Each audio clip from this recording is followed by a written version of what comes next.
Oh iya, iya.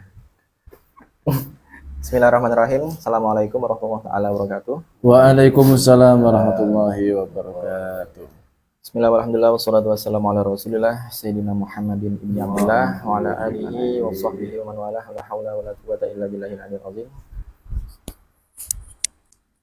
Rabbi shrah li sadri wa yassir li amri wahlul 'uqdatam min lisani yafqahu qawli. Subhanaka la ilma lana illa ma 'allamtana innaka antal alimul hakim. Allahumma shalli ala sayyidina Muhammad wa ala ali sayyidina Muhammad. Alhamdulillah. Al-Fatihah ila Hadrati Rasulullah sallallahu alaihi wasallam wa alihi wa sahbihi wa zurriyyatihi. Allah yarhamu wa yu'id ardi fil jannah wa yu'id alaihim barakatuh sirri man warin. Qul fi dini wal akhir sirrul Fatihah. A'udzubillahi minasyaitonir rajim. Bismillahirrahmanirrahim. Ar-Rahmanir-Rahim. Iyyaka na'budu wa iyyaka nasta'in. Ihdinas siratal mustaqim, siratal ladzina an'amta 'alaihim. Bismillahirrahmanirrahim. Alhamdulillah bertemu kembali pada acara kajian mampir malam berpikir. Bersiap-siap untuk berpikir mendalam di malam-malam hari, tentunya agar lebih rileks, kita berpikirnya sambil ngopi. Dan ngopi ini tidak setekstual itu. Ngopi itu bisa mencakup kepada ngeteh, nyusu, dan ngecoklat. Kebetulan pada malam hari ini kita disponsori oleh coklat boba gratis. Alhamdulillah, terima kasih yang telah menyumbangkan hartanya. Mudah-mudahan dibalas dengan balasan terbaik. Amin. Melanjutkan kajian Aqidatul Awam kita lewat kitab Nuruz Zolam karya Syekh Nawawi Al-Bantani. Alhamdulillah, tak terasa Ustaz.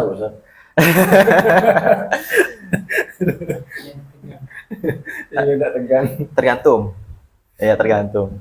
Tak terasa kita sudah berada di puncak akhir bulan Oktober. Oh, iya. Ya.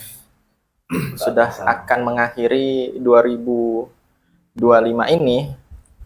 Dan jangan disambung. 2026 mau nikah gitu maksudnya. Dan sudah memasuki awal bulan Jumadil Ula ya. Iya. Alhamdulillah setelah Jumadil Ula, Jumadil Akhir. Akhir, Rajab, Sya'ban, Ramadan. Jadi insya Allah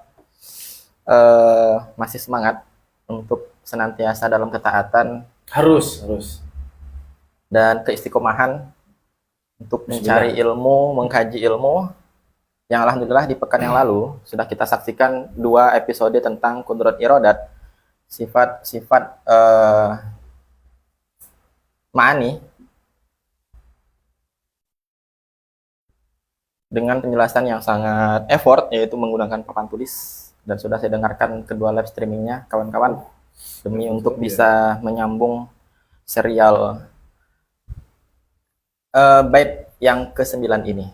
Yang unyu-unyu hanya 1 bait, tapi penjelasannya itu kata per katanya sangat dalam, sehingga apa yang telah disampaikan oleh 2 qori sebelumnya adalah penjabaran secara detail dari sifat-sifat ma'ani yang sejatinya udah dibahas secara global di pertemuan yang sangat lalu, kan?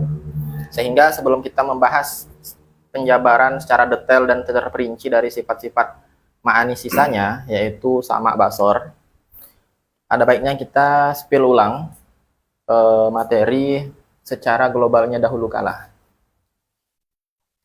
Terlebih dahulu ya, bukan dahulu kala. Kita buka kembali halaman sebelumnya, yaitu tentang ya as-sam'u wal basaru. Qala al-mu'allif rahimahullah ta'ala wa nafa'ana bihi wa bi ulumid dharain amin. Bilangkol as-sam'u wal basaru, yaitu sifat mendengarnya Allah dan sifat melihatnya Allah. Yang mana kedua sifat ini, sifatani yazidul inkisyafu bihima alal inkisyaf bil ilmi. 2 sifat yang tersingkap berkat adanya 2 sifat ini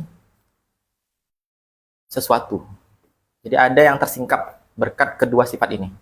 Namun tersingkapnya itu berbeda dengan tersingkapnya ketika objek tersebut disingkap atau disibak oleh sifat ilmu. Jadi ketiga sifat ini sama basor ilmu itu adalah sifat-sifat idrokiyah untuk menjangkau sesuatu. Yang dibedakan adalah objeknya. Ini asalnya dulu ya, sebelum kita menekankan perbedaan antara sifat Allah dengan sifat manusia ataupun makhluk. Secara dasar lah ya, sekilas kita memahami objek yang dijangkau itu ada kalanya MSR. Apa tuh? Nah, saya memudahkan hafalan kita dengan simbol yang mudah dicantolkan hafalan kita. Ingat saja kota Mesir. Oke. Ada M, ada S, ada R. M itu makna, S itu suara, R itu rupa. Ya, biar AAA ya, bersajak AAA. Ada M makna, S suara, R rupa. Ini masuk ujian ya. Akan diujikan. Aduh. Apa itu MSR gitu ya? Si paling guru. Ya. Jadi untuk menjangkau makna muncullah sifat ilmu. Untuk menjangkau S suara muncullah sifat mendengar. Untuk menjangkau rupa atau gambar muncullah sifat melihat. Nah, jadi berbeda-beda, ada objek yang maknanya yang dijangkau, ada makna suara yang dijangkau, ada juga rupa yang dijangkau. Atau bahasa Arabnya ada maklumat, ada masmu'at, dan ada mubsorot. Yang mana ketiga ini terinkishaf, tersibak dengan sifat yang berbeda-beda. Hanya saja, nah ketika kita bahas lebih detail nanti, yaitu secara terperinci, sebagaimana sifat-sifat sebelumnya, untuk sifat sama basor, itu memiliki beberapa poin yang harus dikuasai dan diketahui, agar kita bisa sedikit banyak mengetahui hakikat daripada sifat sama basor itu sendiri. Maka kita lanjutkan di pembahasan kita malam hari ini, wasam'u.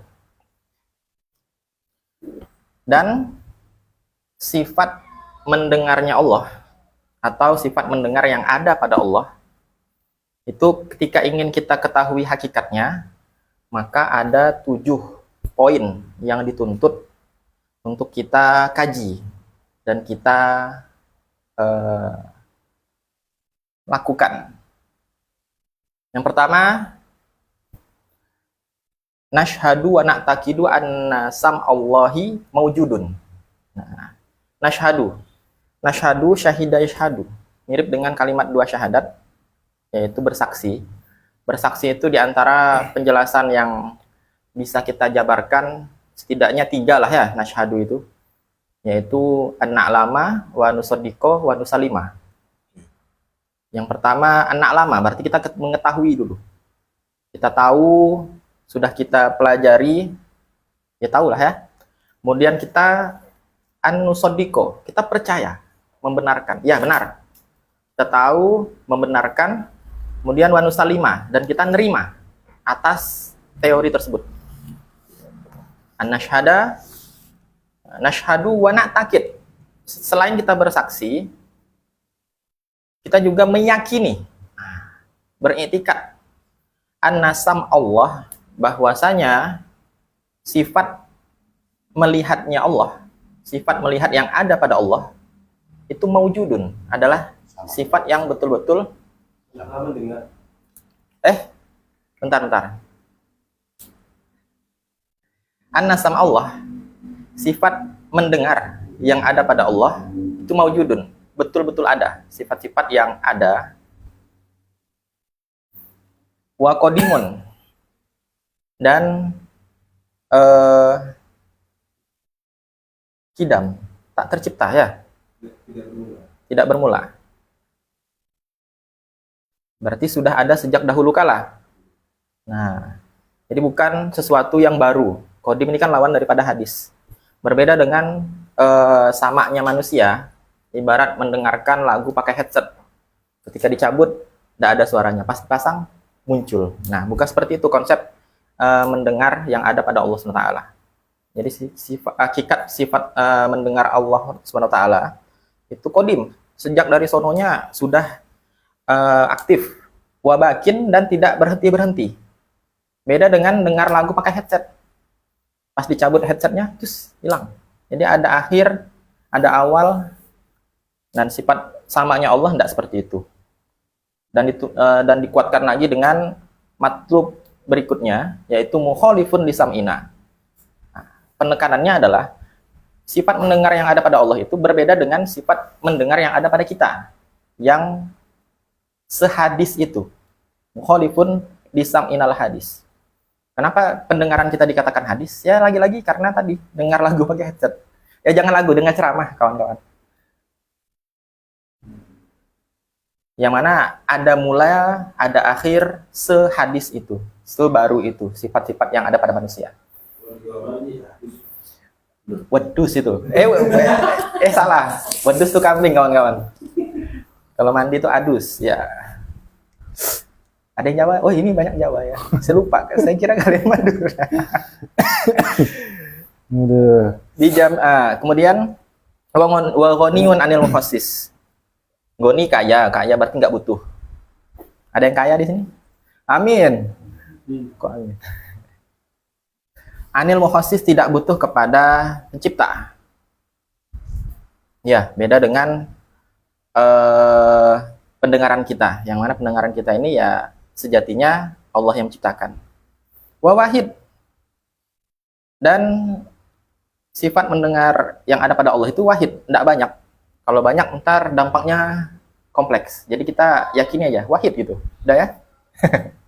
Ya. Wa amut ya. Kadang pakai amat tuh. Kalau ini pakai amu karena muzakkar.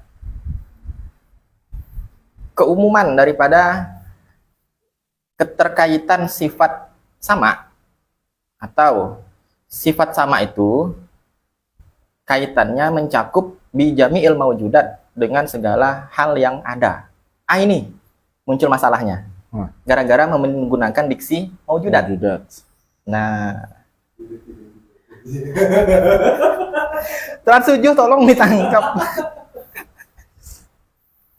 Apa persoalannya sebenarnya? Nah, amut ta'alluq bijami'il mawjudat.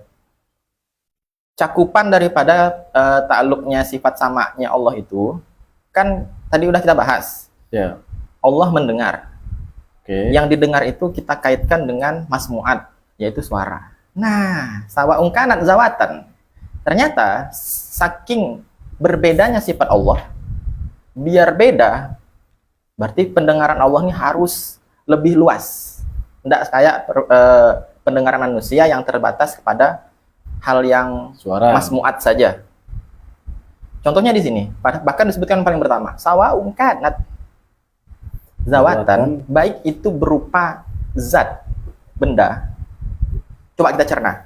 Ada benda nih. Kalau kita pakai pendengaran manusia, coba dengar.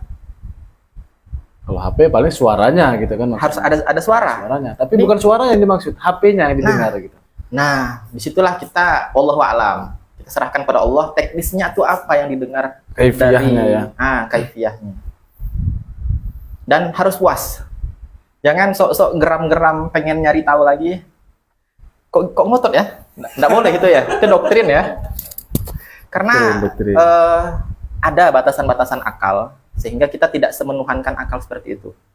Jadi kita justru dengan mengkaji kita semakin mengetahui, oh akalku masih terbatas guys.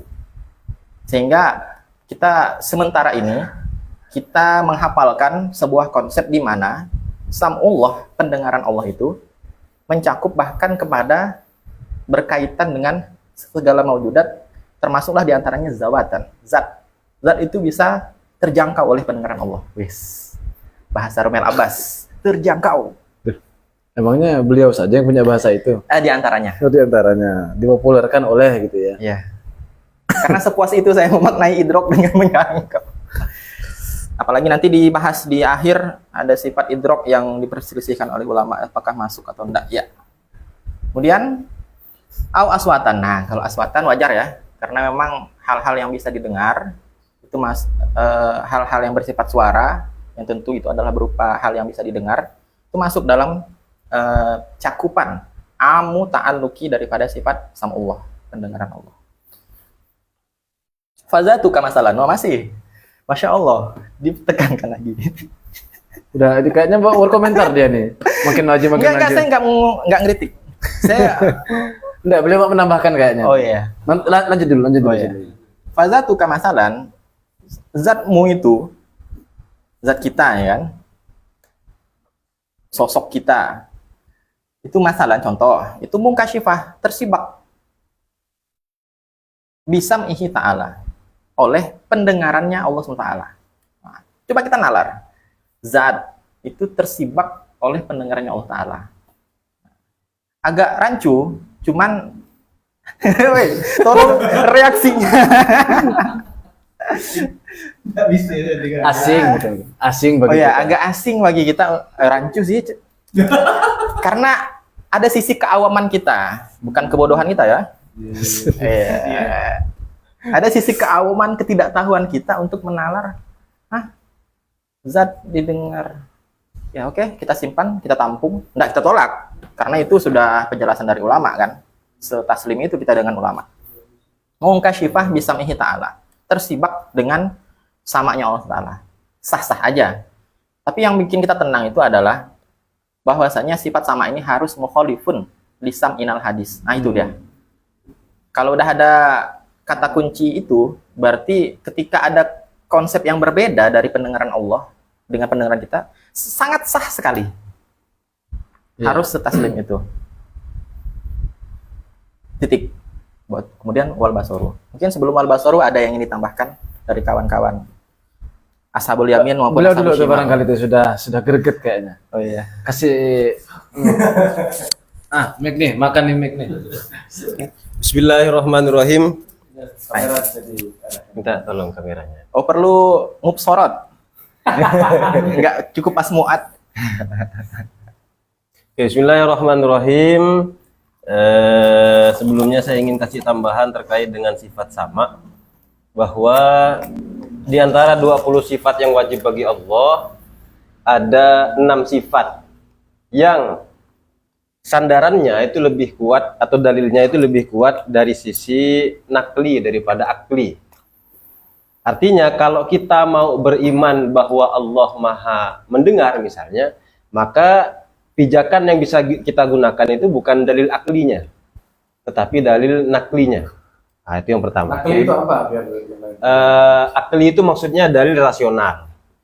Sementara nakli itu maksudnya adalah Quran dan hadis. Nah, jadi kalau kita meyakini Allah Maha mendengar misalnya, maka pijakan yang kita gunakan itu adalah dalil Quran hadisnya. Sementara dalil rasionalnya itu tidak lebih kuat dibandingkan dengan dalil Quran hadisnya. Dijelaskan misalnya oleh Imam As-Sanusi rahimahullah, kata beliau, i'lam annad dalil an-naqli fis sam'i wal basari wal kalam aqwa minal aqli. Jadi dalil ini Quran hadisnya itu lebih kuat daripada dalil aklinya. Kemudian apa saja 6 sifat yang ini, yang apa namanya, yang pijakannya itu lebih kuat ke Quran hadisnya, yakni sifat sama, basor, kalam, kemudian sami'an, basiron, mutakalliman. Nah, 6 sifat itu kira-kira. Itu yang pertama. Terus yang kedua, tadi Ustadz Bayu mempersoalkan masalah maujudat itu. Ini agak problem kata beliau tadi, masalah gimana bahasa beliau tadi? Salah. Oh iya. Memang saya perlu garis bawahi dulu Transmart. bahwa sebagian ulama ada yang berpendapat Allah itu hanya bisa mendengar semua bentuk suara, baik yang paling keras sampai yang paling pelan. Pada intinya yang Allah dengar itu hanya berupa suara, yang Allah lihat itu hanya yang berbentuk. Ada sebagian pendapat yang seperti itu. Cuman pendapat itu ditolak. Nah, saya ingin jelaskan kenapa kok istilah maujudat yang dijelaskan oleh Syekh Nawawi itu istilah yang sangat tepat. Bukan hanya Syekh Nawawi tapi juga ulama-ulama yang lain. Kenapa kok diistilahkan dengan maujudat? Nah, kita buat pengandaian. Misalnya Allah hanya mendengar suara. Maka konsekuensinya adalah Allah itu menjadi zat atau sosok yang tidak bisa mendengar firman-Nya sendiri. Kenapa firman-Nya itu tidak berupa suara, tidak berupa huruf, tidak ada awalan, tidak ada akhiran. Maka dalam hal mendengarkan kalamnya sendiri, kita lebih unggul daripada Allah. Dan itu mustahil. Seandainya Allah hanya bisa melihat yang berbentuk dan berwarna saja, maka sama. Allah tidak bisa melihat dirinya. Kenapa? Karena zatnya Allah itu tidak berupa bentuk, tidak berupa warna. Itu yang pertama. Makanya diistilahkan dengan maujudat. Gitu Ustaz Bayu. Enggak. Yang pertama masih tertolak. Tadi ada ucapan kalah dengan kita. Hah? Kalah dengan kita Iya, dalam hal ini ya, dalam mendengar firman Allah. mendengar kalamnya sendiri. Kita Kita bisa mendengar kalamnya sendiri. Allah tidak bisa. Allah tidak bisa mendengar kalamnya sendiri kalau Allah hanya bisa mendengar suara. Suara. Nah, kita udah sepakat kalamnya Allah itu bukan suara. Kalau Ya. kalam Allah bukan suara, sedangkan pendengaran Allah itu harus mendengar suara, berarti Allah tidak bisa mendengar kalamnya sendiri kalau begitu. Kalau begitu memang, maka kalah dong dengan kita. Apakah itu bisa dibenarkan? Tidak bisa dibenarkan. Itu logikanya. Tapi tadi yang ditolak itu pendapat ulama atau non ulama? Pendapat ulama. Oh, berarti agak-agak ulama dong keiskalan saya ya. Tahu gitu bilang bukan ulama. Kemudian yang kedua, ada juga sebagian golongan yang memaknai sama dan basor itu yang dimaksud adalah ilmu. Jadi mereka menggunakan dalil Quran hadis, bahwa di Quran misalnya ada ayat Innallaha sami'un basir. Sami'un basir kata mereka itu adalah dua sifat yang kembali kepada ilmu. Artinya dua sifat tadi itu sama dan basor adalah varian dari ilmu. Ya. Jadi terkait ayat tadi Innallaha sami'un basir, sesungguhnya Allah itu maha mengetahui, itu maksudnya. Ya. Tetapi Imam Ghazali menolak dengan keras di Al-Iqtisad fi I'tiqad, kata beliau, ayat yang sudah jelas maknanya secara dohir itu tidak bisa ditakwil. Boleh. Ya. Kenapa? Karena syarat dari takwil adalah makna dohir dari sebuah lafaz itu harus samar di satu sisi, kemudian di sisi lain bertentangan dengan dengan akal. Maka perlu ditakwil. Dari akal yang qot'i. Yang qot'i, ya betul. Dalil akal yang qot'i. Maka perlu ditakwil dan bisa ditakwil. Sementara terkait dengan ayat tadi, Sami'un Basir itu sudah tidak bisa ditakwil. Walhasil kita menerimanya begitu saja.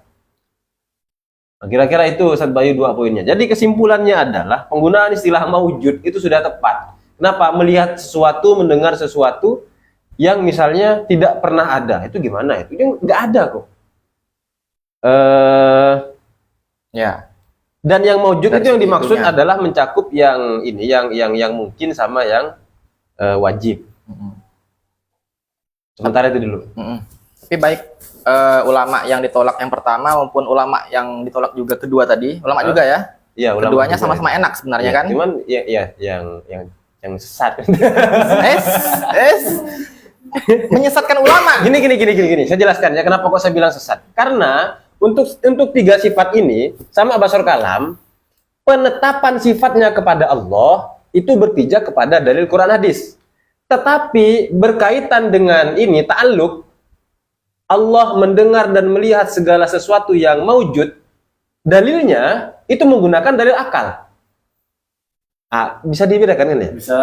Jadi Allah maha mendengar, Bisa. Allah maha mendengar, melihat dan berfirman. Dalilnya apa? Quran hadis. Hadis. Allah mendengar dan melihat segala sesuatu yang maujud. Dalilnya apa? Buktinya apa? Dalil rasional. Ya. Nah, sementara pemikiran mereka yang mengatakan Allah hanya mendengar suara, kemudian melihat yang berbentuk, itu bertentangan dengan dalil rasional. Ya, tadi kan Imam Ghazali menolak karena menganggap si ulama tersebut melakukan takwil. Ya kan? Itu kan penilaian sepihak kan? Belum diamini oleh ulama tersebut yang dianggap tertolak. Bisa jadi si ulama ya bukan mentakwil, kan hanya mengincludekan saja. Kalau takwil itu kan betul-betul diganti gitu dengan kata lain yang berjauhan atau lain-lainnya. Itu kan diganti. Iya, diganti maknanya. Iyalah, Sami'un basir maknanya adalah ilmu. Berarti kan ada pergantian di situ itu. Pergantian makna. yang tidak sampai membatalkan. Membatalkan maksudnya? Tidak sampai terhapuskan betul-betul basor dan samanya. Masih inkisyaf, masih include ke ilmu. Jadi ibaratnya itu pendapat yang tetap layak diangkat walaupun disifati dengan tertolak oleh Imam Ghazali. Oke, Ya. terkait dengan takwil. Soalnya itu keren loh pendapat yang itu. Oke, terus bagaimana dengan ini? Bagaimana dengan rasionalisasi dari ta'alluq sifat sama dan basor kepada segala sesuatu yang mewujud? Nanti kan bermasalahnya di situ itu. Kalau semisal sama dan basor itu kita kembalikan kepada sifat ilmu. Masalahnya kita sepakat enggak dari awal dulu. Itu dulu didudukan. Sama dan basor ini apakah sesuatu yang berbeda dengan ilmu atau diinkludkan dalam ilmu? Kan ada dua macam tadi itu. Iya. Kalau kita kan memisahkan sama basor ilmu, tiga sifat yang berbeda. Iya. Dasarnya apa? Dasarnya Qur'annya sudah jelas kan begitu. Betul. Sedangkan sebagian ulama yang ditolak oleh Imam Ghazali tadi mengatakan bahwa sama dan basor itu adalah include ke dalam ilmu.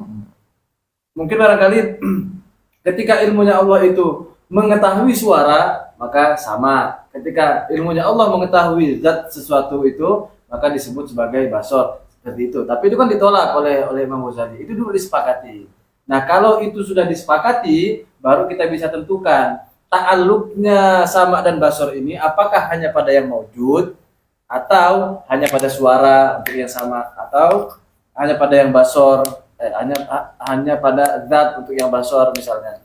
Itu dulu kita sepakati dari awal. Oke, sebagai Nah, kori, ya silakan. sebagai kori, Wewenang. karena kita dari dulu mengkajinya ya dengan nomor yang berbeda, baik itu sama, basor, dan ilmu. Nomor berbeda tentu harus ada perbedaan.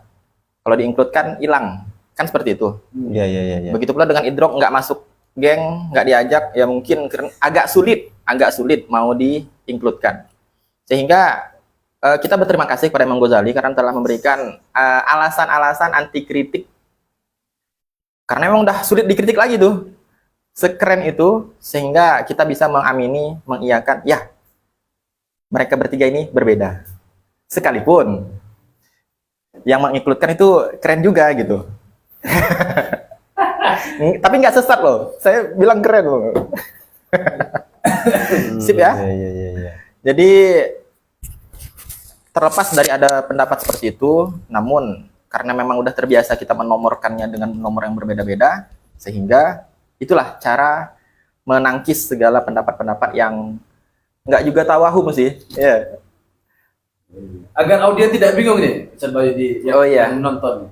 Kira-kira Ustaz Bayu akan menyarankan seperti apa? Sama basor kalam itu berbeda, atau dengan penafsiran yang masih dianggap keren dari Ustaz Bayu sendiri? Apa bahasanya? Closing statement untuk tema ini adalah bedakan ketiga sifat ini secara basic dahulu, yaitu MSR tadi ya, jangan lupa. Secara makna, secara suara, dan secara rupa. Hanya saja, tidak sebatas itu saja, harus ditambah dengan mukhalifun li sam'inal hadis. Bahwasanya cakupan daripada pendengaran Allah, penglihatan Allah, dan ilmunya Allah, itu lebih luas dari apa yang kita bayangkan sesederhana manusia mendengar, dan mengilmu, dan melihat. Jadi seperti itu. MSR itu tadi itu berlaku pada manusia apa pada Allah? Secara basic kepada manusia, Oke. tapi Allah lebih dari itu. Maksudnya berarti apakah pendengaran Allah tetap hanya pada suara? Tidak. Penglihatan Allah hanya pada rupa? Tidak kan? Tidak. Oke. Karena tadi pakai diksi maujudat. Maujudat ini seluas itu dan tidak bermasalah. Ya, Mas Ahmad Fauzi. Tapi masalah yang saya gunakan diksi itu adalah lebih ke berempati kepada para kajian pemula ini kan ya. Nah, saya sebagai Enggak, kalau ini kan temanya memang idza aratta tafsila sifatil ma'ani kan begitu. Sudah ada disclaimer di awal itu. Kalau kamu pengen tahu yang lebih rinci dari sifat ma'ani ini loh rinciannya. Sifat sama ada 7 hal yang harus kamu ketahui kan begitu. Yang pengen perinci itu ternyata ada juga yang pemula. Sehingga kita harus berempati. Nah, maka kalau memang ingin berempati dengan pemula, tinggal sebutkan. Kalau kita mau mengkaji sifat sama secara terperinci, ketahuilah 7 hal dari sifat sama. Yang pertama, kita harus mempersaksikan dan meyakini Allah itu mendengar. Pendengaran Allah itu maujud, itu pertama. Yang kedua, pendengaran Allah itu tidak diciptakan. Yang ketiga, mendengarnya Allah itu kekal. Yang keempat, mendengarnya Allah itu berbeda dengan mendengarnya kita.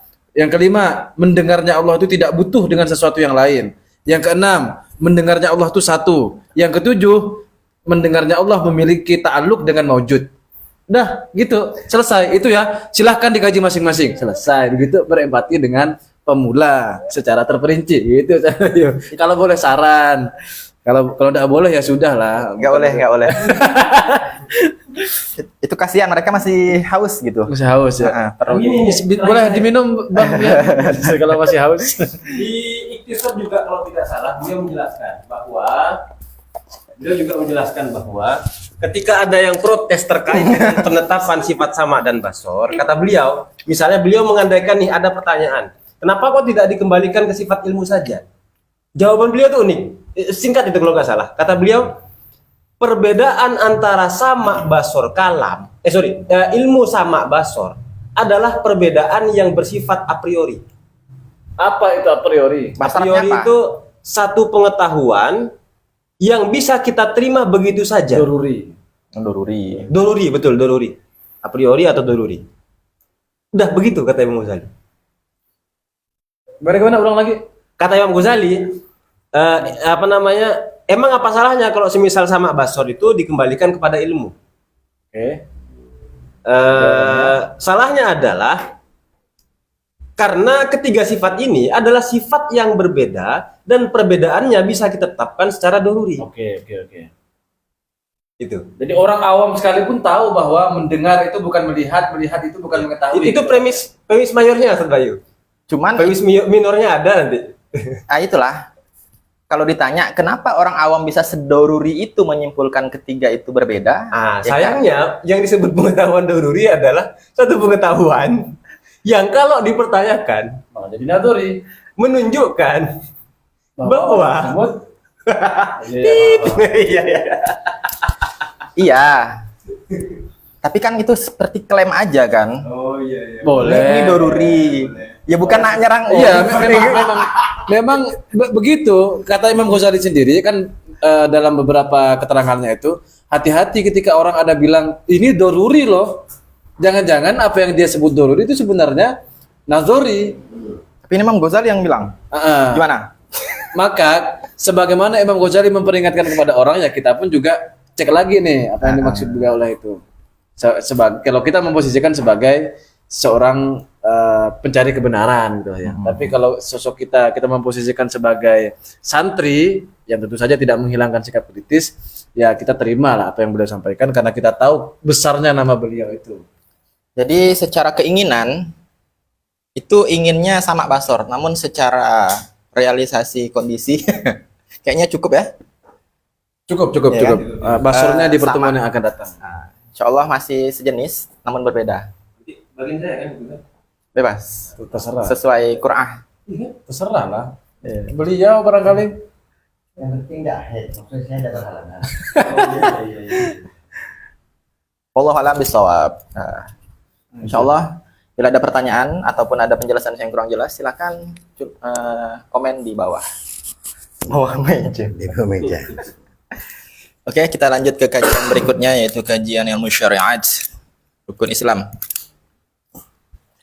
Sudah ada. Alhamdulillah, bismillahirrahmanirrahim. Alhamdulillahirabbil alamin. Wassalatu wassalamu ala asyrafil anbiya'i wal mursalin sayyidina Muhammad wa ala alihi washabihi ajma'in.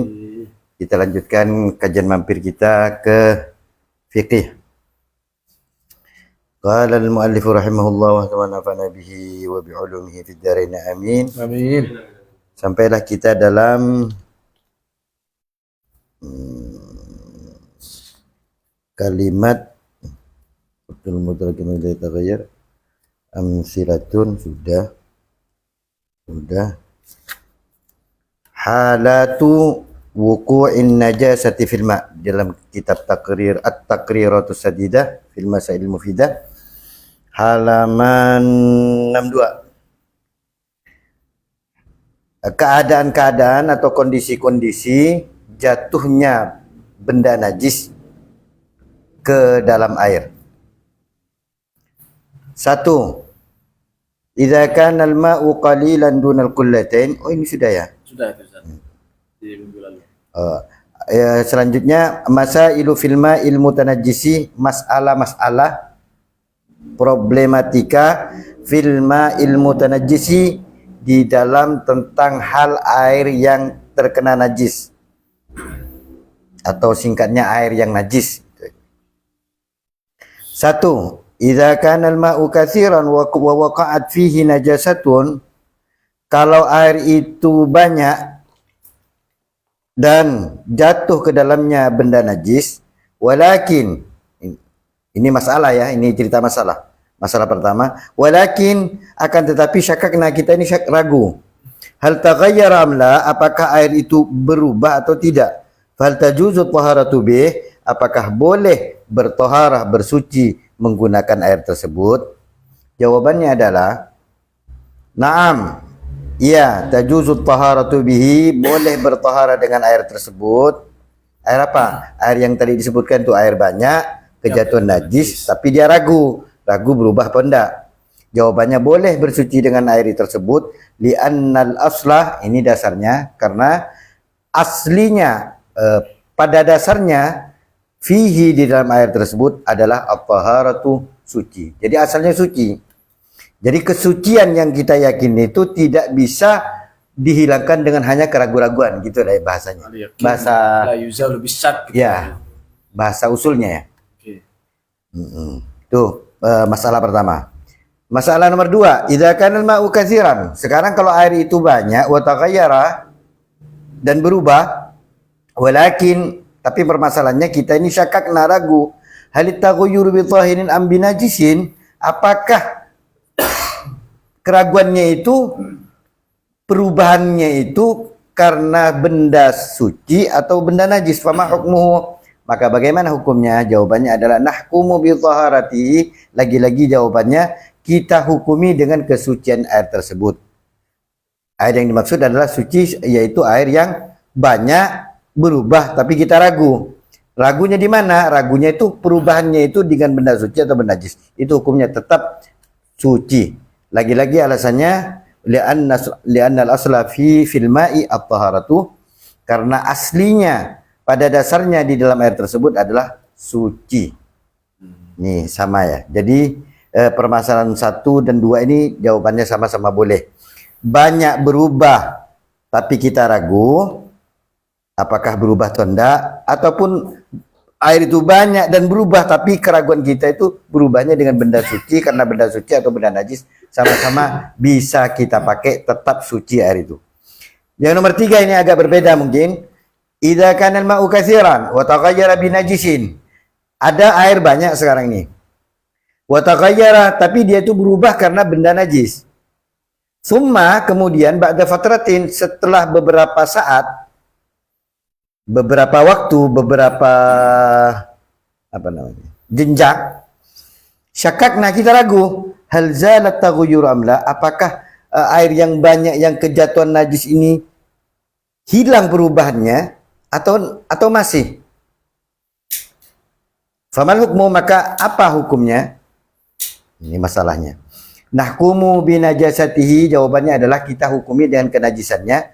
Kenapa? Li'annana, karena kita tahaqqaqna najasatah, karena kita yakin, memastikan dengan kenajisan tersebut.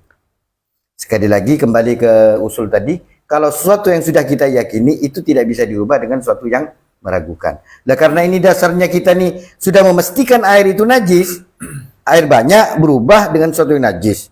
Cuman masalahnya setelah selang berapa waktu, apakah perubahan yang karena najis itu berubah menjadi suci atau enggak? Itu kan masalahnya. Karena dasarnya kita awalnya ini mengatakan ini air yang banyak ini najis, kejatuhan najis, maka kita hukumi binajasati dengan kenajisan air tersebut. Kiranya 3 permasalahan ini dapat menambah hikmah, manfaat kepada kita semua. Kita apa bahasanya tadi itu? Kesimpulan apa bahasa keren? Closing statement. Closing statementnya intinya kalau yang pertama, kalau ada air banyak, kejatuhan najis, tapi kita ragu apakah dengan jatuhnya najis ke air yang banyak itu merubah atau enggak, itu tersuci.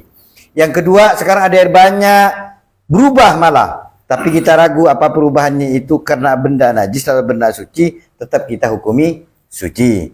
Yang agak kita antisipasi yang nomor 3 ini, kalau itu air banyak, kemudian jelas kita yakin kejatuhan najis, tapi hanya karena beberapa saat kita tinggalkan, lalu kita ragu bahwa apakah perubahan yang kena najis itu hilang atau enggak, maka kita, karena kita awalnya meyakini, bertahqiq bahwa air itu najis, maka tetap hukumnya air itu najis. Wallahu a'lam bishawab.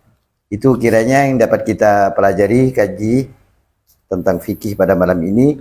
Semoga bermanfaat. Amin ya rabbal alamin. Amin. Mungkin ada yang mau ditambahkan, ada sedikit waktu nih. Ustaz Fauzi. Sudah. Sampai jangan fokus ke mujibatul ghusli terus. Ini masih bab najis ini. Oh iya. Mungkin yang lain tidak ada. Kalau tidak ada, ada yang merancukan dari bahasa. Bukan kritik ulama sih. Nah, apa? Kritik antum aja lah ya. Oh iya, lebih bagus ya, lebih baik. Antum kan ulama juga. Iya. Boleh juga berarti. Iya. Berarti bukan ngeritik. Lebih ke Mempertanyakan. menampilkan keawaman saya. Karena dari ketiga kasus ini kok sama aja kayaknya. Tapi kok beda gitu hukumnya. Ya kan? Sisi kesamaannya itu kan ada air banyak, kolam ikan lah ya. Kolam ikan, kolam terpal lah, 2 kali 3. Banyak airnya. Cuman waqa'at fi najasatun. Ya kan, masuk ke dalamnya itu terjatuh, ya kan? Ke dalamnya najasah. Kotoran kambing. Karena kolam saya itu pengen saya kasih kotoran kambing biar ada nutrisi. Tolong. Ya kan? Air itu kan kalau diberi ini kohe kambing itu bernutrisi untuk tanaman apung. Ya. Berarti waqa'at fihi najasah. Kemudian kasus seperti ini bisa suci, bisa najis. Sucinya 2 tadi. Hmm. Suci najis. Oke.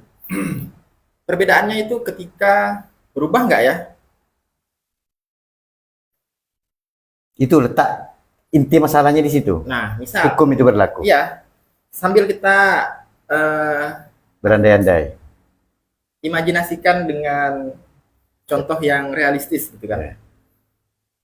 Udah jelas-jelas kotoran kambingnya masuk, Jelas. iya kan? Tapi kok masih ragu? Ini berubah nggak ya? Berarti apa itu?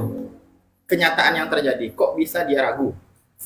Apakah karena airnya itu nggak berubah? Ya tentunya karena titik masail di sini, ya saya tambah ya, bukan saya potong, bukan saya memotong ulama ya.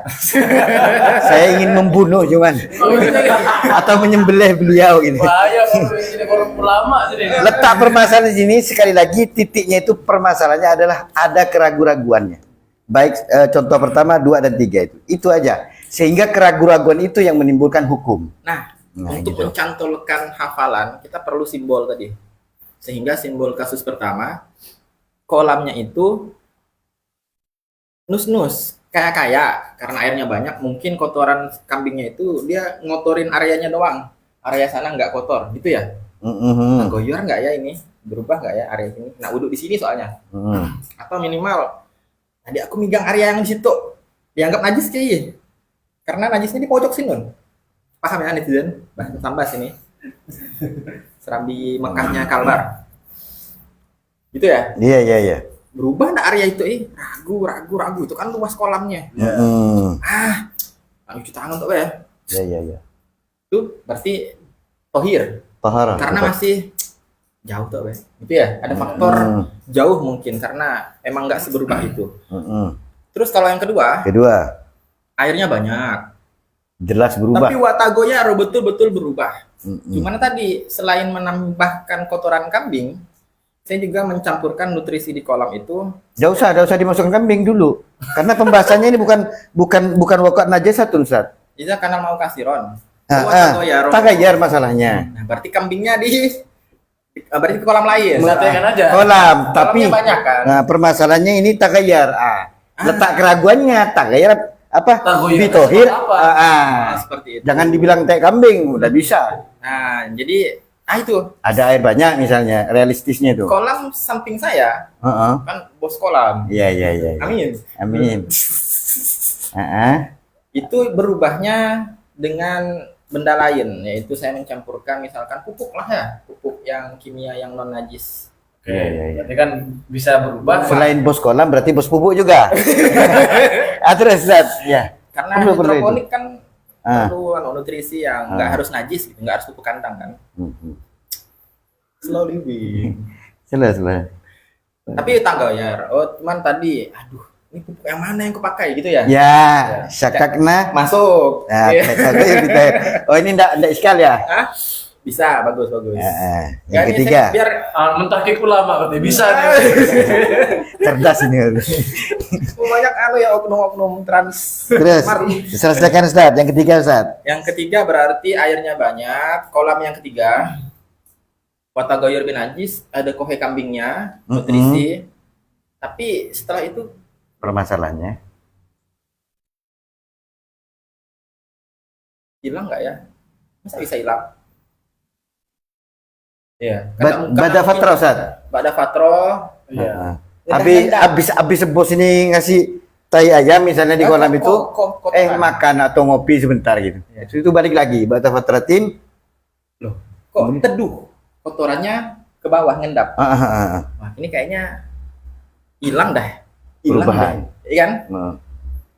Yang diragukan ini kan adalah Perubahan. masih dianggap berubah nggak sih kalau kotorannya ngendap? Padahal tadi udah saya campur. Iya. Oh, ternyata Kalau secara tetap tahu. najis karena udah jelas-jelas dicampur kok. Kok bisa betul-betul hilang? Gimana itu menghilangkan air yang banyak yang sudah kecampuran? Ya, berarti kolam saya najis banget. Di anana hakok nah karena dari awal sudah tagayyar bin najis. Nah, dari situ dia tidak bisa keraguan. Gabungan najasah dan gabungan. Oke. Siap. Alhamdulillah dengan penjelasan beliau ini. Berarti sudah benar penulisnya ya. Penulisnya udah benar, cuman beliaunya ini Perlu disembelih. Alhamdulillah. Baik, kita lanjutkan kajian tasawuf pada Ustaz Adnan Fagi. Persilahkan.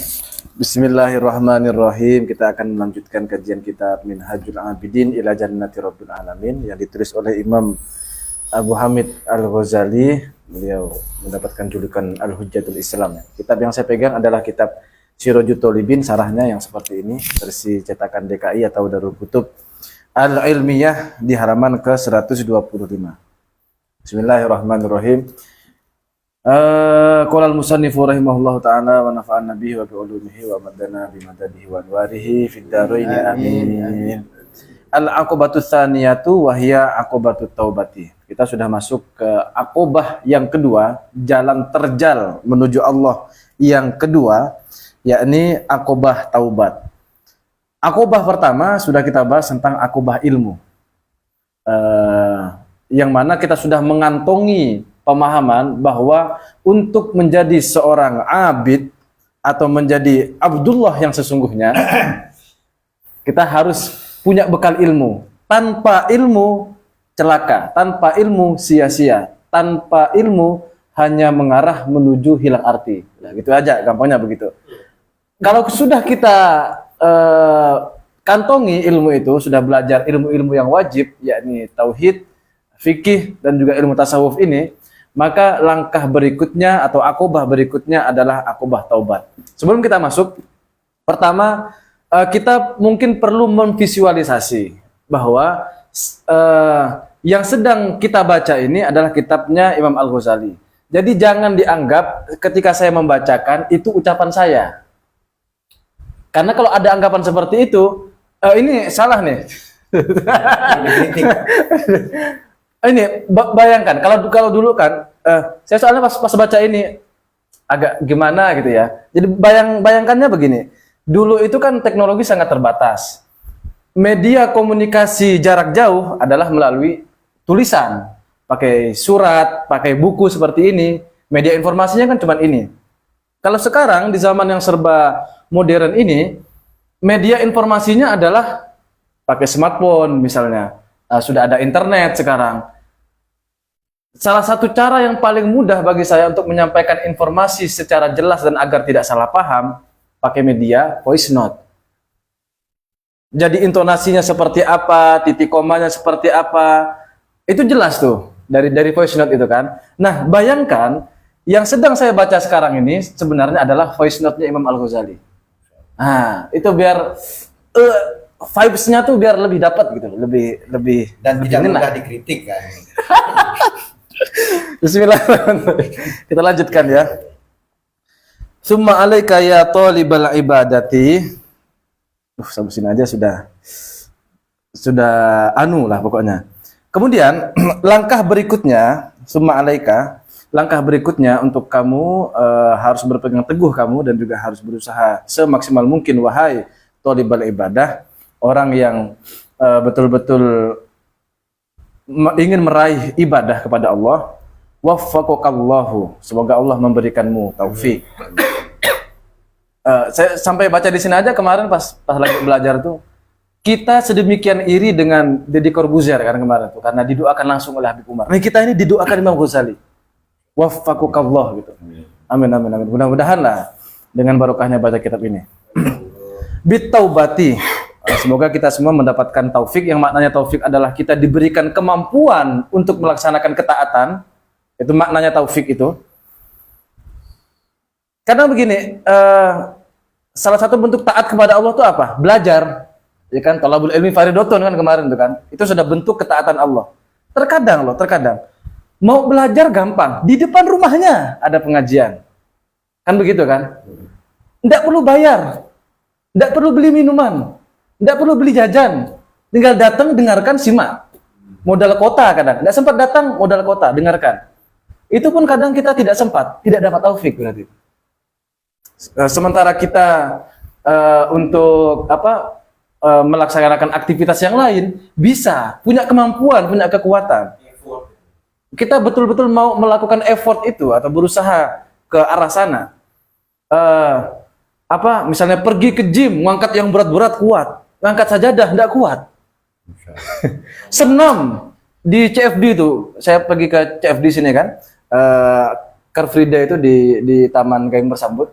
Itu pagi hari Ustaz. Kegiatan itu. Wah, senam berjam-jam tuh, kuat. Sholat 5 menit tidak kuat. Nah, itu bukan karena dia tidak punya kekuatan, tapi Allah sengaja memberikan dia ketidakmampuan untuk melakukan ketaatan kepada Allah. Berarti itu yang disebut tidak dapat taufik. Nah, yang mendapat taufik itu berarti ya ibadah-ibadah yang berat sekalipun itu bisa dikerjakan. Contohnya seperti itu. Nah, semoga kita mendapatkan taufik ini, didoakan oleh Imam Ghazali. Bitaubati untuk bertaubat kepada Allah. Apa alasannya? Nah, sebagaimana halnya kemarin di Aqobah ilmu itu, kenapa kok kita harus ilmu dulu mau beribadah kepada Allah? Alasannya 2. Kemarin sudah kita jelaskan.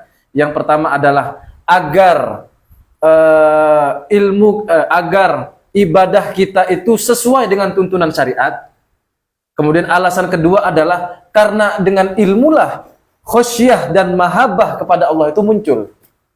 Itu dua alasan. Ini juga ada alasannya nih. Jadi Imam Ghazali ini tidak hanya sekedar mendoktrin, kamu kalau harus beribadah dengan Allah harus ilmu ya. Kenapa? Udahlah ikut ini udah ulama nih ngomong. Tidak hanya begitu, tapi dikasih penjelasan rasionalnya, masuk akal sekali.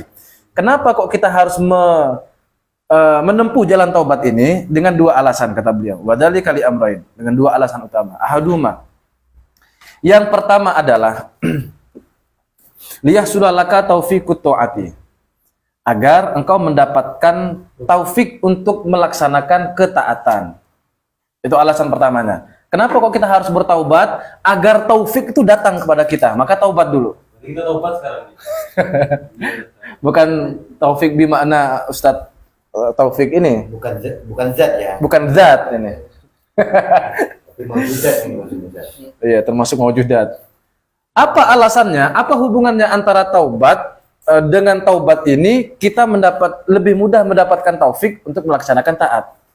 Alasannya nih kata Imam Ghazali, fa inna su'maz dzunub, karena keburukan-keburukan dosa itu yurithul hirman, akan mewariskan kesengsaraan, wa yuqibul khidlan, dan juga mengakibatkan pada penderitaan. Kalau hirman itu maksudnya adalah tercegah dari berbagai kebaikan. Yang dimaksud hirman itu, kesengsaraan yang dimaksud itu tercegah dari berbagai macam kebaikan, sedangkan khidlan itu menjadi hina. Jadi Imam Ghazali hendak mengatakan bahwa ibaratkan begini ya, ini pulpen ini adalah taufik dari Allah nih, atau hidayah dari Allah. Taufik ini selalu datang. Ini saya mau menulis kitab yang ada di dalam ini, sudah saya tulis nih. Masalahnya terhalang oleh cover ini. Lalu kalian merasa, mana kok ada tulisannya di dalamnya? Iya, tidak bisa tertulis lah di dalamnya. Kenapa? Ada covernya. Nah, coba ini dibuka. Nih, kalau sudah terbuka, baru pulpen ini bisa menulis bagian dalamnya. Nah, hidayah ataupun taufik itu selalu datang sebenarnya. Masalahnya, kita ini mau buka covernya enggak? Nah, covernya ini taubat. Buka dulu. Nah, taufik kemudian mudah untuk masuk, baru bisa tercatat. Nah, kira-kira contoh sederhananya yang saya pahami seperti itu. Masuk, Bik. Tobat dulu. Mana tobat? Aduh.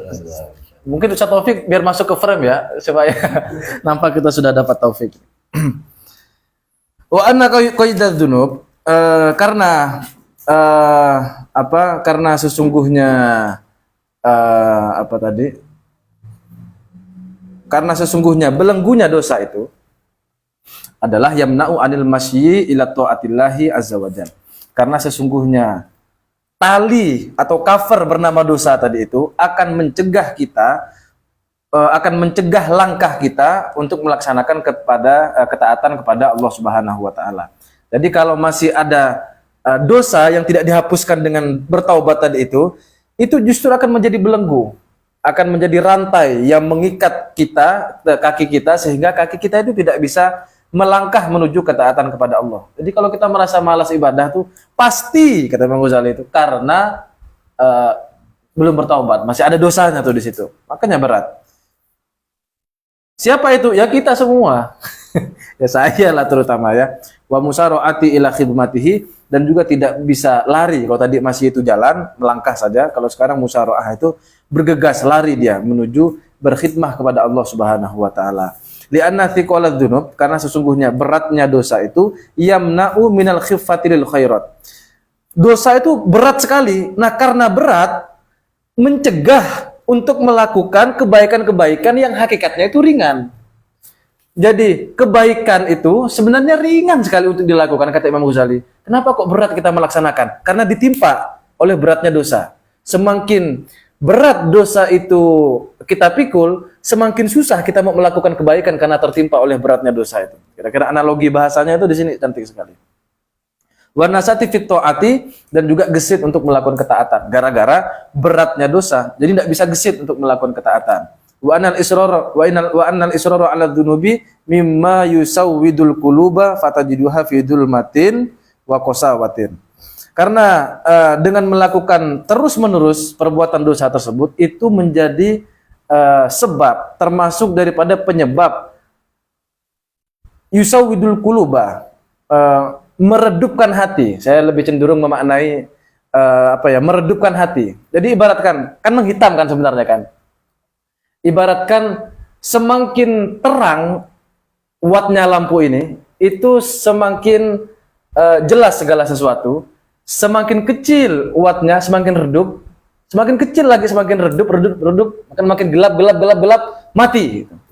Nah, jadi kalau terus-menerus melakukan dosa itu menyebabkan hati itu menjadi terus redup. Fatajiduha fi dzulmatin wa qaswatin. Pada gilirannya hati itu nanti menjadi gelap, mati sama sekali lampunya itu. Tidak ada cahaya di dalam hatinya. Yang awalnya hati itu terang, gara-gara dosa makin redup, tidak ada cahayanya habis itu. gelap, wa qaswatin keras. Bahkan dalam di ayat itu kan disebutkan tsumma qasat qulubuhum fahiya kal hijarah au asyaddu qaswah. Jadi diibaratkan seperti batu. Batu itu apa? Batu itu benda mati. Artinya begini, kalau hati itu yang awalnya terang, gelap, lalu hati itu menjadi gelap sama sekali, lalu keras dia, membatu dia, batu itu benda mati. Benda mati berarti tidak punya kudroh, irodah, ilmu, sama, basor, kalam.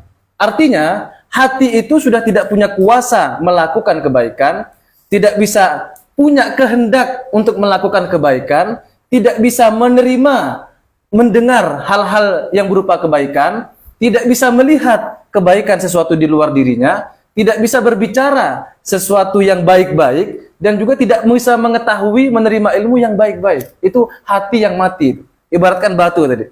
Mantap ya. Itu kalau dikaitkan dengan ilmu tauhid. Maka di ilmu tauhid kan kita dijelaskan bahwa sifat hayah itu menjadi legitimate. Apa? Pengesahnya. Kalau ada sifat hayah, maka sah untuk dikatakan sesuatu itu punya kudroh, irodah, ilmu hayah, ilmu sama, basor, kalam. Sesuatu yang hidup, dimungkinkan dia itu berkuasa, berkehendak, berilmu, melihat, mendengar, berbicara. Tapi kalau sesuatu itu mati, pasti tak punya kuasa, tak bisa melihat, tak bisa mendengar, tak bisa mengetahui, dan seterusnya. Nah, ini kalau hati itu sudah mati, maka hilanglah kemampuan dia untuk melaksanakan segala macam kebaikan. Kira-kira contohnya begitu.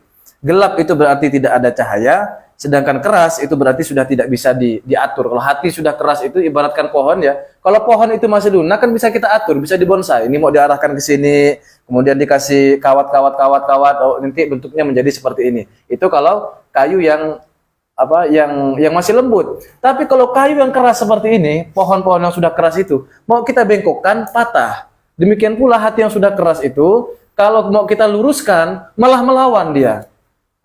Beberapa ya misalnya ya baru-baru inilah yang saya lihat ada di TikTok, ada orang ditegur. Ya maksudnya bagus menegurnya itu. Tapi kemudian dianggap salah juga oleh orang yang ditegur itu. Kenapa? Karena bahasanya kurang baik. Nah, itu kan sebenarnya nafsu saja yang memoles dirinya untuk menolak kebenaran. Yang disampaikan itu kan benar. Nah, itu cara akal yang tidak dibekali nafsu untuk memoles nafsu sehingga seolah-olah tampak benar. Yang mana dengan terus-menerus melakukan perbuatan dosa itu, yang kemudian hati menjadi redup, kemudian menjadi gelap dan juga keras. Dampaknya adalah la khulus fiha wala sofawata wala ladzata wala halawah. Yang mana dengan hati menjadi gelap itu, maka tidak ada lagi keikhlasan di dalam hati, tidak ada lagi kebersihan di dalam hati itu, tidak ada kelezatan dan juga tidak ada rasa manis ketika melakukan setiap kebaikan dan apalagi ketaatan kepada Allah. Pasti itu. Titik dulu di situ ya. Wa illam yarhamillah, seandainya bukan karena rahmatnya Allah. Itu kan pasti dulu di situ tadi itu. Itu pasti dia tidak mungkin bisa melakukan ketaatan sama sekali. Seandainya ini kalau bukan karena rahmatnya Allah, fasatajurru sahibaha ilal kufri wasyaqawah. Maka pasti orang tersebut atau orang yang selalu melakukan kemaksiatan, dosa-dosa itu pasti dia akan menjadi kafir. Pasti dia menderita. Seandainya tidak ada rahmatnya Allah. Karena konsekuensi logisnya begitu. Kalau kita cerna dengan akalnya, hati sudah diselimuti oleh perbuatan maksiat, dah dosa, terus akhirnya makin redup, gelap, mati. Nah, apalagi yang ditunggu? Kafir kan seharusnya kan? Secara logis kesimpulannya harusnya ke sana. Tapi kenapa kok banyak orang yang selalu berbuat dosa, tapi dia masih menyatakan diri sebagai saya Islam, saya beriman? Itu pasti karena rahmatnya Allah. Pasti karena rahmatnya Allah tuh. Kalau seandainya bukan karena rahmat Allah, pasti kafir dia. Nah, faktanya kan kita masih melihat dari kita sendiri terutama sering bermaksiat, kok masih mau sholat, kok masih mau belajar, itu pasti karena rahmatnya Allah tuh, masih kasihan Allah kepada kita. Kayak ajaban. Hal yang paling luar biasa atau hal yang paling menghentak kesadaran kita adalah kaifa yuwaffaku litaati man huwa fi su'min wa qaswatin. Bagaimana mungkin Allah itu akan memberikan taufik berupa ketaatan kepada orang yang sudah keras hatinya, sudah buruk dosa-dosanya. Wa kaifa yud'a ilal khidmati man huwa musirrun alal ma'siyah. Dan bagaimana mungkin orang tersebut akan diajak untuk berkhidmat kepada Allah. Orang tersebut yang dimaksud adalah orang yang senantiasa melakukan kemaksiatan. Bahkan lebih parahnya lagi, wa mukimun ala jafwati. Dia bukan hanya melakukan kemaksiatan, bukan hanya melakukan dosa-dosa, bahkan bermukim di kemaksiatannya. Bermukim sudah tinggal di sana. Bukan kalau kayak kita misalnya teman-teman datang ke sini kan ngaji cuman kita belajar bareng ini kan cuman ya datang sebentar terus pergi. Artinya kalau ibaratkan dosa tuh ya sesekali berbuat dosa terus tidak lagi kan begitu kan. Ada loh sebagian orang itu yang bermukim di dalam perbuatan dosa. Udah mukim dalam perbuatan dosa itu. Wa kaifa yuqarrabu lil munajati man huwa mutalattihun bil akdzari wan najasat. Bagaimana mungkin dia mendekatkan diri kepada Allah dengan cara bermunajat, yakni merayu Allah, yang mana orang tersebut adalah orang yang sudah dalam kondisi belepotan dengan kotoran-kotoran dan belepotan dengan berbagai macam najis-najis. Ya kalau najisnya itu najis fisik, kotorannya kotoran fisik, gampang kita mencucikan, tinggal siram toharoh ala fikih itu selesai. Atau kalau misalnya hadasnya adalah hadas tubuh, hadas kecil, hadas besar misalnya, toharohnya gampang dengan berwudu dan juga dengan mandi besar misalnya. Tapi kalau yang junub, kalau yang berhadas adalah hati, gimana mau mensucikannya itu? Fafil khobari anis sadiqil masduq, yakni Rasulullah Shallallahu Alaihi Wasallam annahu qol, dalam satu hadis dari Rasulullah Shallallahu Alaihi Wasallam yang di sini dijuluki sebagai as-sadiq al-masduq, ini berkaitan dengan yang dibahas soalnya tentang bohong, tentang kabar bohong ya. Sedangkan jitu Rasulullah untuk menyampaikan hadis bohong ini oleh Imam Al-Ghazali disebut as-sadiq dan juga al-masduq, orang yang jujur di satu sisi dan juga orang yang memang Allah buat sebagai pribadi yang jujur dan menyampaikan sesuatu secara benar. Apa kata Rasulullah? Idza kadzabal abdu, jika ada seseorang yang berbohong, seorang hamba yang berbohong, maka tanaha anhu al-malakani min natsni ma yakhruju min fi. Maka akan menyingkir dua sosok malaikat karena mulutnya itu keluar aroma yang busuk. Jadi kalau ada seorang hamba yang berbohong, itu ada dua malaikat tentu saja yang ada di sisinya. Berarti kan malaikat dekat kan. Kalau sudah jauh ngapain menyingkir kan gitu logikanya kan. Menyingkir ini berarti karena dia dekat. Nah, malaikat apa itu? Tidak disebutkan juga dalam syarah. Cuman kalau boleh mengira-ngira ya malaikat yang ada di dekat kita yang mencatat amal baik dan buruk kita, yakni ya malaikat Raqib dan Atid lah ya. Jadi kalau berbohong tuh kita, malaikat tuh apa ini? Kira-kira gitu. Bukan saudara. Itu contoh. Contoh aja. Dia tidak terlalu tegang. Jadi malaikat itu, bayangkan malaikat aja yang kayaknya malaikat ini kan makhluk steril kan? Malaikat itu steril sekali, makhluk yang ya Allah bilang sujud, Allah bilang taat. Ini gara-gara berbohong menyingkir dua malaikat itu. Wa kaifa yasluhu hadzal lisan? Bagaimana mungkin lisan ini pantas li dzikrillah azza wajal untuk berzikir kepada Allah Subhanahu wa taala? Lidah yang biasa kita gunakan untuk berbohong itu pantas enggak sebenarnya loh kalau mau kita pikirkan. Lisan yang sama digunakan untuk berbohong, digunakan untuk berzikir. Baju yang sudah jelas-jelas terkena najis dan kotoran bisa enggak dibuat sholat? Tidak boleh dibuat sholat, tidak sah sholatnya kan begitu kan? Itu kalau yang najis adalah pakaian, kalau yang najis adalah tubuh zahir kita.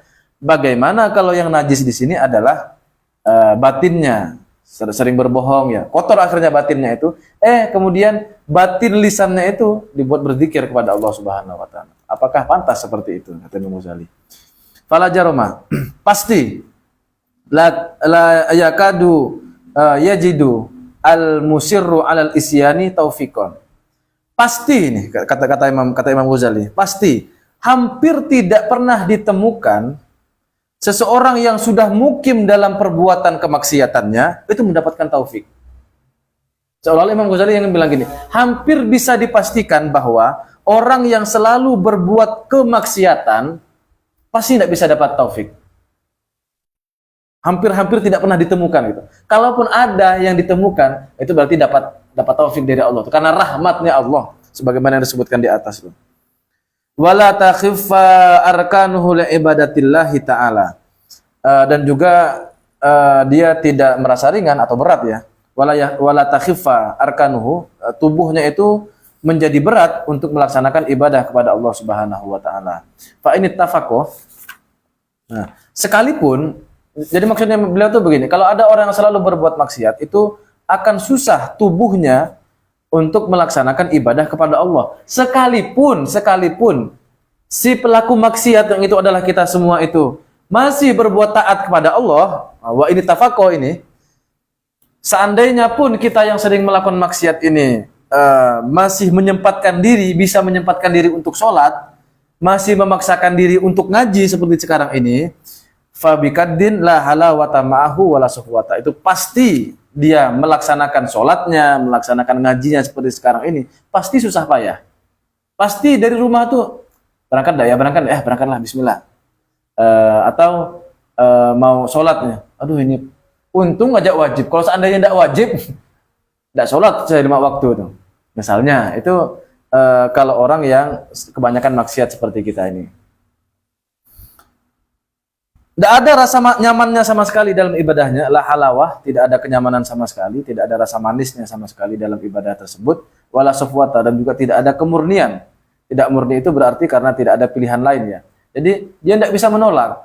Males sebenarnya mau sholat itu. Tapi cuman ya gimana, di sisi lain kita punya bekal ilmu bahwa sholat 5 waktu itu wajib. Seandainya tidak wajib, pasti tidak saya lakukan. Nah kira-kira begitu itu. Tidak ada kemurnian, jadi dia melakukan ibadah tersebut karena tidak ada pilihan lain. Makanya dia lakukan hal tersebut. Wa kullu dzalika, hal itu semua li su'mid dzunub, terjadi karena buruknya dosa-dosa wa tarkit taubah, dan meninggalkan taubat. Walaqad sadaqo man qala, sungguh telah benar orang yang telah mengatakan, yang dimaksud orang di sini adalah Imam Fudail bin Iyad. Saya lihat di syarahnya, ini adalah pernyataan Imam Fudail bin Iyad. Beliau ini adalah salah satu gurunya Imam Asy-Syafi'i ketika beliau belajar ke Mekah. Imam Ghazali kan lahir di Gaza, kemudian ke Mekah, lalu Madinah, lalu Yaman, lalu ke Irak, lalu ke Mesir. Nah, ketika di Mekah itu salah satu gurunya beliau adalah Imam Fudail bin Iyad. Nah, biografinya Imam Fudail bin Iyad ini menarik. Beliau itu dulu adalah seorang tukang begal. Imam Fudail bin Iyad itu dulu tukang begal. Saya lupa ayatnya apa waktu itu, ceritanya. Jadi beliau itu di tengah perjalanan mau membegal orang, dengar ada orang membacakan ayat. Bukan sekarangkah waktunya? Kira-kira begitulah terjemahannya. Bukan sekarangkah waktunya kamu kembali? Tiba-tiba dengar itu agak bergetar tuh hatinya. Terus jalan.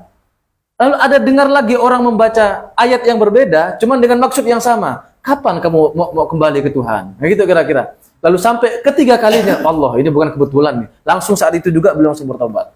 Imam Fudail bin Iyad dari seorang pembegal menjadi seorang ulama besar yang ahli dalam ilmu tasawuf ya. Walaqad sadaqo, sungguh telah benar sekali Imam Fudail bin Iyad qala, yang telah berkata bahwa kata beliau, idza lam taqwa ala qiyamil lail wa siyamin nahar fa'lam annaka maqbulun qad kabbalatka khati'atuka fahadhihi. Nah, fahadhihi itu bukan termasuk ucapan Imam Fudail bin Iyad ya. Idza lam taqwa, seandainya kamu tidak kuat ala qiyamil lail, untuk melakukan qiyamul lail, yakni ibadah di malam hari itu, wa siyamin nahar, dan juga puasa di siang harinya, fa'lam, maka ketahuilah annaka, sesungguhnya engkau itu pasti karena makbulun, terbelenggu.